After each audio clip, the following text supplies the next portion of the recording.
प्यारे भक्तों, आज हम माँ भगवती के नवरात्रि के पावन अवसर पर नवदुर्गा के दूसरे रूप माँ ब्रह्मचारिणी जी के मूल मंत्र से प्रारंभ करते हुए उनकी कथा का वर्णन करेंगे। ओम। मूल मंत्र।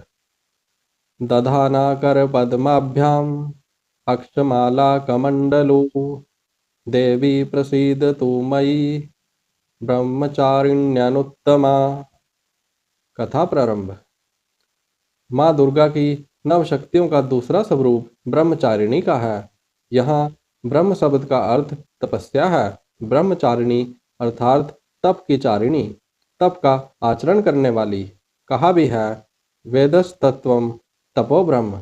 वेद, तत्व और तप ब्रह्म शब्द के अर्थ हैं। ब्रह्मचारिणी देवी का स्वरूप पूर्ण ज्योतिर्मय एवं अत्यंत भव्य है। इनके दाहिने हाथ में जप की माला एवं बाएं हाथ में कमंडलू रहता है। अपने पूर्व जन्म में जब यह हिमालय के घर पुत्री रूप में उत्पन्न हुई थी, तब नारद के उपदेश से इन्होंने भगवान शंकर जी को पति रूप में प्राप्त करने के लिए अत्यंत कठिन तपस्या की थी। इसी दुष्कर तपस्या के कारण इन्हें तपश्चारिणी अर्थात ब्रह्मचारिणी नाम से अभिहित किया गया। 1000 वर्ष उन्होंने केवल फल मूल खाकर व्यतीत किए थे। 100 वर्षों तक केवल शाक पर निर्वाह किया था। कुछ दिनों तक कठिन उपवास रखते हुए खुले आकाश के नीचे वर्षा और धूप के भयानक कष्ट सहे। इस कठिन तपश्चर्या के पश्चात 3000 वर्षों तक केवल जमीन पर टूटकर गिरे हुए बेल पत्रों को खाकर वह अहरनिश भगवान शंकर की आराधना करती रहीं। इसके बाद उन्होंने सूखे बेल पत्रों को भी खाना छोड़ दिया। कई हजार वर्षों तक वह निर्जल और निराहार तपस्या करती रहीं।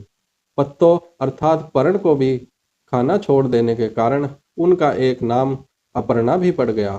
कई हजार वर्षों की इस कठिन तपस्या के कारण ब्रह्मचारिणी देवी का वह पूर्व जन्म का शरीर एकदम क्षीण हो उठा। वह अत्यंत ही कृशकाया हो गई थी। उनकी यह दशा देखकर उनकी माता मैना अत्यंत दुखित हो उठी। उन्होंने उन्हें इस कठिन तपस्या से विरत करने के लिए आवाज दी, ओ माँ, अरे नहीं, ओ नहीं। तब से देवी ब्रह्मचारिणी का पूर्व जन्म का एक नाम उमा भी पड़ गया था। उनकी इस तपस्या से तीनों लोकों में हाहाकार मच गया।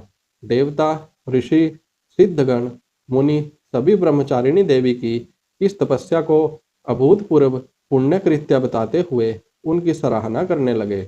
अंत में पितामह ब्रह्मा जी ने आकाशवाणी के द्वारा उन्हें संबोधित करते हुए प्रसन्न स्वरों में कहा, हे देवी, आज तक किसी ने ऐसी कठोर तपस्या नहीं की थी।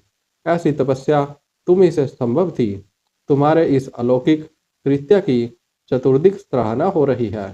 तुम्हारी मनोकामना सर्वतोभावेन परिपूर्ण होगी। भगवान चंद्रमौली शिवजी तुम्हें पति रूप में प्राप्त होंगे। अब तुम तपस्या से विरत होकर घर लौट जाओ। शीघ्र ही तुम्हारे पिता तुम्हें बुलाने आ रहे हैं। माँ दुर्गा जी का यह दूसरा स्वरूप भक्तों और सिद्धों को अनंत फल देने वाला है। इनकी उपासना से मनुष्य में तप, त्याग, वैराग्य, सदाचार, संयम की वृद्धि होती है। जीवन के कठिन संघर्षों में भी उसका मन कर्तव्य पथ से विचलित नहीं होता। माँ ब्रह्मचारिणी देवी की कृपा से उसे सर्वत्र सिद्धि और विजय की प्राप्ति होती है। दुर्गा पूजा के दूसरे दिन इन्हीं के स्वरूप की उपासना की जाती है।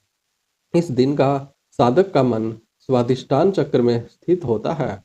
इस चक्र में अवस्थित मन वाला योगी उनकी कृपा और भक्ति प्राप्त करता है। भक्तों, इस प्रकार माँ दुर्गा के दूसरे रूप ब्रह्मचारिणी जी की कथा संपूर्ण हुई।